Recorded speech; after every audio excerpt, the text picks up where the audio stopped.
High, দেখো এই পেয়ারা গাছটা আমি লাগিয়েছিলাম কিছুদিন আগে শখ করে টবের মধ্যে। তো এটার মধ্যে না এইরকম ছোটো ছোটো অনেক পোকা লেগেছে। তো আমি একদমই নতুন, আমি জানি না কিভাবে কি করব। তো প্লিজ মানে কারোর কাছে জানা থাকলে আমাকে একটু রিপ্লাই করো, আমাকে একটু জানিও আমি কি লাগালে বা কি স্প্রে করলে পরে বা কোন জিনিসটা দিলে পরে ঠিক হবে। এই যে গোড়ার মধ্যে অনেক পিঁপড়ে ধরেছে, ভালোই বেশ গ্রোথ হচ্ছিলো, কিন্তু হঠাৎ করেই যেন এই পোকা আর পিঁপড়ের জন্য গ্রোথটা থেমে গেছে। তো সত্যি আমার জানা নেই, অনেক শখবশত আমি গাছ লাগানো শুরু করেছি। তো প্লিজ কারোর কাছে কোনো সলিউশন থাকলে আমাকে জানিও, আমার উপকার হবে। আর কি বলবো, মানে জানিও, বাস এইটুকুনি। অনেক পোকা ধরেছে, সেটা দেখো, তোমরা দেখলে বুঝতে পারবে যেন কোথায় যেন আমার গ্রোথটাই শেষ হয়ে গেছে, গাছের একদম থেমে গেছে।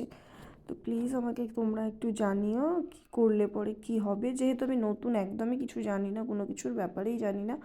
প্লিজ তোমরা একটু কমেন্টে আমাকে জানিও, তাহলে আমার খুব উপকার হয়।